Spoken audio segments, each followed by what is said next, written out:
Dears, എന്താണ് ഉദ്ധാരണക്കുറവ്? ശാരീരബന്ധത്തിൽ ഏർപ്പെടുമ്പോൾ ലിംഗം ശരിയായ രീതിയിൽ ഉദ്ധരിക്കാതെ നിൽക്കുന്ന അവസ്ഥ അല്ലേ? ഒരു കട്ടിയില്ലായ്മ അല്ലേ? ഇത് എന്തൊക്കെ കൊണ്ടാണ് വരുന്നത്? പല കാരണങ്ങൾ കൊണ്ട് വരാറുണ്ട്. ശാരീരികപരമായിട്ടും മാനസികപരമായിട്ടുള്ള കാര്യങ്ങൾ കൊണ്ടൊക്കെ ഇത് വരും. ചിലപ്പോൾ ആങ്സൈറ്റി, ഡിപ്രഷൻ ഇതൊക്കെ കൊണ്ടും മറ്റു ചില ഫിസിക്കൽ കണ്ടീഷൻ കൊണ്ടൊക്കെ ഇങ്ങനെ വരുന്നുണ്ട് അല്ലേ? എന്നാൽ നിങ്ങൾ ഫോൺ പോലുള്ള വീഡിയോ കണ്ടിട്ടുണ്ടെങ്കിൽ ഇങ്ങനെ ഉദ്ധാരണക്കുറവുണ്ടാവുമോ? റിസർച്ച് എന്താ പറയുന്നതെന്നറിയോ? ഉണ്ടാവുന്നതാണ്. എങ്ങനെയുള്ളവർക്ക് എങ്ങനെ വരുന്നത് നോക്കാം. പല സ്റ്റഡീസിലും റിസർച്ചിലും ഒക്കെ പറയുന്നത് ഇങ്ങനെ സംഭവിക്കുന്നതാണ്. അത് കുറച്ച് ഏജ് ആയവരിലോ അങ്ങനെയൊന്നുമില്ല, ടീനേജിൽ തന്നെ ഉള്ളവർക്ക് ഇങ്ങനെ സംഭവിക്കുന്നു എന്നാണ്. അതായത് കൂടുതലായിട്ട് നിങ്ങൾ ഈ ഫോൺ പോലുള്ള വീഡിയോസിനൊക്കെ ഭയങ്കര അഡിക്റ്റായിട്ട് കാണുന്നവർക്കാണ് ഇങ്ങനെയുള്ള പ്രശ്നങ്ങൾ കൂടുതലും വരുന്നത്. അത് മാത്രമല്ല, ഇപ്പോൾ അവർ കല്യാണം കഴിച്ചവരൊക്കെയാണ് പങ്കാളികൾ തമ്മിലുള്ള പ്രശ്നം ഉണ്ടാകാനും, ഇപ്പം അവർ കാണുന്ന തരത്തിലുള്ള വീഡിയോയിലുള്ള ആളുകളെ പോലെ ആയിരിക്കണമെന്നില്ല അവരെ പങ്കാളി ഉണ്ടാവുക. അപ്പോൾ പിന്നെ ഒരു അതൃപ്തിയും, പിന്നെ സ്വന്തം ശരീരത്തിൻ്റെ അവയവങ്ങളൊക്കെ നോക്കിയാൽ പങ്കാളിയുടെ ശരീരത്തിലൊക്കെ അവയവം ഇൻസെക്യൂരിറ്റി ഒക്കെ ഉണ്ടാവുക. ഇങ്ങനെയുള്ള കുറേ പ്രശ്നങ്ങളൊക്കെ ഇതിൻ്റെ ഇടയിൽ ഉണ്ടാവുന്നുണ്ട്. അതായത് ഇതുപോലുള്ള വീഡിയോസ് അൺറിയലിസ്റ്റിക് ആയിട്ടുള്ള ഒരു എക്സ്പെക്റ്റേഷനാണ് നിങ്ങൾക്ക് ഉണ്ടാക്കുന്നത്. മുമ്പുള്ള വീഡിയോസ് കാണുന്ന ആൾക്കാരാണെങ്കിൽ ഉറപ്പായിട്ടും ഈ ഓഡിയോ ബുക്ക് കേട്ടിരിക്കണം, മസ്റ്റായിട്ടും കേൾക്കണം. കാരണം സയൻറ്റിഫിക്കലായിട്ട് പുതിയ സ്റ്റഡീസൊക്കെ ബേസ് ചെയ്തിട്ട് ഇങ്ങനെ കണ്ടിട്ടുണ്ടെങ്കിൽ ഉണ്ടാകുന്ന ഗുണത്തെപ്പറ്റിയും ദോഷത്തെപ്പറ്റിയും എങ്ങനെ കാണണം എന്നുണ്ടെങ്കിൽ നിങ്ങളൊരു അഡിക്റ്റ് ആയിട്ടുണ്ടെങ്കിൽ എങ്ങനെ അതിൽ നിന്ന് റിക്കവർ ആകണം എന്ന് സയൻറ്റിഫിക്കലായിട്ട് നന്നായിട്ട് എക്സ്പ്ലെയിൻ ചെയ്തിട്ടുള്ളൊരു ബുക്കാണ്. കേൾക്കണം, ഉറപ്പായിട്ട് കേൾക്കണം. കാരണം എന്താണെന്ന് വെച്ചിട്ടുണ്ടെങ്കിൽ 7 ദിവസം ഫ്രീ ട്രയലാണ് കേട്ടോ. ആ സമയത്ത് നിങ്ങൾക്ക് ഇതൊക്കെ കേൾക്കാവുന്നതാണ്. നന്നായിട്ട് കേട്ടോളൂ. ഇത് മാത്രമല്ല, കൂടെ തന്നെ സാഹിത്യ കൃതികളും നമ്മളുടെ ബഷീറും കമലാസുരയും ഒക്കെ അവിടെയുണ്ട്. 7 ദിവസം അടിച്ചു പൊളിച്ച് കേട്ടോളൂ. 7 ദിവസം ഫ്രീ ട്രയലാണ്. നിങ്ങൾക്ക് ഉറപ്പായിട്ട് ഇത് കേൾക്കാതിരിക്കരുത് കേട്ടോ. ഇത് നിങ്ങൾക്ക് ഒരുപാട് യൂസ്ഫുൾ ആകുന്ന ഓഡിയോ ബുക്കാണ്. ഇത് കേൾക്കാൻ ആഗ്രഹമുള്ളവർ ഡിസ്ക്രിപ്ഷൻ ബോക്സിൽ ഞാൻ ലിങ്ക് കൊടുത്തിട്ടുണ്ട്. അതുപോലെ തന്നെ ഫസ്റ്റ് കമൻ്റായിട്ടും പിൻ ചെയ്തിട്ടുണ്ട്. അതിലൂടെ കയറിയിട്ട് കുക്ക് ഓഫും ഡൗൺലോഡ് ചെയ്തിട്ട് കേട്ടു തുടങ്ങിക്കോ കേട്ടോ.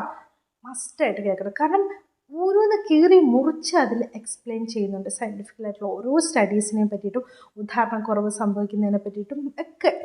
ഉറപ്പായിട്ടും അത് കേട്ടിരിക്കണം കേട്ടോ. ഫോൺ പോലുള്ള അഡിക്ഷൻ മാത്രമല്ല, മറ്റു തരത്തിലുള്ള ഇപ്പോൾ ലൈംഗികപരമായിട്ടുള്ള അഡിക്ഷൻ ആണെങ്കിലോ, അല്ലെങ്കിൽ നിങ്ങൾ സ്വയംഭോഗം ചെയ്യുന്നതാണെങ്കിലോ, ഇങ്ങനെ തരത്തിൽ ഏതൊരു തരത്തിലുള്ള അഡിക്ഷൻ നമുക്ക് വേഗം മാറ്റിയെടുക്കാൻ വേണ്ടി പറ്റും. ആ ശീലം നമുക്ക് മെല്ലെ മെല്ലെ മെല്ലെ മെല്ലെ മാറ്റിയെടുക്കാൻ പറ്റും. അത് ഒരു എക്സാമ്പിൾ പറഞ്ഞിട്ടുണ്ടെങ്കിൽ, നമ്മൾ ഒരു കാട് പിടിച്ച വഴി, ആ കാട് പിടിച്ച വഴിയിലൂടെ ഒരാൾ നടന്നു, പുറകെ വേറൊരാൾ നടന്നു, അതിൻ്റെ പുറകെ വേറെ ആൾ നടന്നു. ഇനി കുറേ ദിവസം നടക്കുമ്പോൾ അവിടെ ഒരു വേ ഉണ്ടാവും അല്ലേ, ഒരു വഴി ഉണ്ടാവും. ആ ഒരു വഴിയാണ് നിങ്ങളുടെ ഈ ഉള്ള അഡീഷൻ എന്ന് പറയുന്നത്. കുറച്ച് നാൾ നിങ്ങൾ അവിടെ പോകാണ്ടിരുന്ന് നോക്കി, മഴയൊക്കെ പെയ്ത് കുഞ്ഞു കുഞ്ഞിക്കിളുത്ത് അവിടെയും കാണായിട്ടുണ്ടാവും അല്ലേ. അതുപോലെ നമ്മളെ ബ്രെയിനെ മാറ്റിയെടുക്കാവുന്നതേ ഉള്ളൂ. ശരിക്കും നമ്മുടെ ബ്രെയിനെ ഹൈജാക്ക് ചെയ്യുന്ന പ്രവർത്തികളൊക്കെയാണ് ഇത് കൂടുതലായിട്ട് ഇങ്ങനെ ചെയ്തിട്ടുണ്ടെങ്കിൽ. കൂടുതലായിട്ട് എന്ന് പറഞ്ഞാൽ നിങ്ങൾക്ക് ഫോൺ കാണണോ, കണ്ടോ, അത് കണ്ടിട്ട് സ്വയംഭോഗം ചെയ്യണോ, ചെയ്തോ, ഒരു കുഴപ്പമില്ല. പക്ഷേ നിങ്ങളുടെ സക്സസ്സിനെ, നിങ്ങളുടെ ലൈഫിനെ, നിങ്ങളുടെ ദൈനംദിനം ചെയ്യേണ്ട നല്ല പ്രവൃത്തികളെയൊക്കെ മാറ്റി വെച്ചിട്ടാണ് ഇത് ചെയ്യുന്നതെങ്കിൽ, അല്ലെങ്കിൽ ഒരു എൻ്റർടൈൻമെൻറ്റിന് നിങ്ങൾക്കൊരു സുഖത്തിന് വേണ്ടി ദിവസം ഒന്ന് ചെയ്യുന്ന, അത് തെറ്റ് പറയാൻ പറ്റില്ല. പക്ഷെ നിങ്ങളുടെ ജീവിതത്തെ അത് മോശമായി ബാധിക്കുന്നുണ്ടെങ്കിൽ ഉറപ്പായിട്ടും അത് അഡിക്ഷനാണ്. അത് മാറ്റിയെടുക്കേണ്ടതാണ്. ഇപ്പം നമ്മൾ ഏത് തരത്തിലുള്ള അഡിക്ഷനാണ് മാറ്റിയെടുക്കണമെങ്കിൽ ഫസ്റ്റ് ചെയ്യണമെന്നാൽ അതിൻ്റെ അവൈലബിലിറ്റി ഇല്ലാണ്ടാക്കണം. ഇപ്പോൾ ഇതുപോലുള്ള സൈറ്റൊക്കെ ക്ലോസ് ചെയ്തേക്കുക. നിങ്ങൾ കാണുന്ന ഇതുമായിട്ട് ബന്ധപ്പെട്ട് ഇങ്ങനെ അയച്ചു തരുന്ന കൂട്ടുകാരനെ വരെ നിങ്ങൾ കട്ട് ചെയ്തേക്കുക. ഓക്കെ, എന്നിട്ട് എന്താ ചെയ്യേണ്ടതെന്ന് വെച്ചാൽ ഫാമിലി മെമ്പേഴ്സുണ്ട് കുറച്ചും കൂടി ഒന്ന് മിങ്കിളാവുക.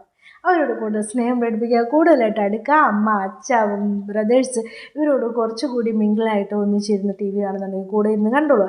സീരിയലാണെങ്കിൽ സഹിച്ചിരുന്ന് കണ്ടോളുക. അപ്പോൾ അവരുമായിട്ട് കൂടുതൽ അടുക്കാൻ വേണ്ടി ശ്രമിക്കുക. ഒറ്റയ്ക്ക് ഇരിക്കുന്ന സമയം, അല്ലെങ്കിൽ ഒറ്റയ്ക്ക് വെറുതെ ഇരിക്കുന്ന സമയം നിങ്ങൾക്ക് ഉണ്ടാകാൻ പാടില്ല. ഒറ്റയ്ക്ക് കിടക്കും വേണ്ട.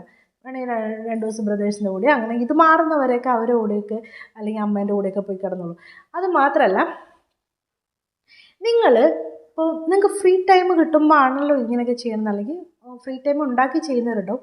കൂടുതൽ കാര്യങ്ങളിലേക്ക് എൻഗേജ് ചെയ്യുക. അപ്പോൾ വേറെന്തെങ്കിലും, ഇപ്പോൾ നിങ്ങൾക്ക് വേറെ എന്തെങ്കിലും പഠിക്കണം, ഇപ്പോൾ എനിക്കൊന്ന് ഒരു ഡാൻസ് പഠിച്ചേക്കാം, അല്ലെങ്കിൽ എന്തെങ്കിലും തരത്തിലുള്ള ഒരു കുഞ്ഞ് കോഴ്സ് എടുത്ത് ചെയ്തേക്കാം.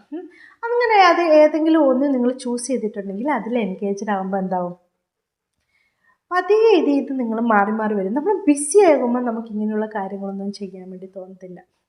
അതുപോലെ തന്നെ സെൽഫ് ലവ്, നിങ്ങൾ തന്നെ സ്നേഹിക്കുകയും ചെയ്യുക. എനിക്ക് നല്ലത് വേണ്ടത് ഞാൻ ചെയ്യുക, അങ്ങനെ ഒരു തോട്ട് വരണം.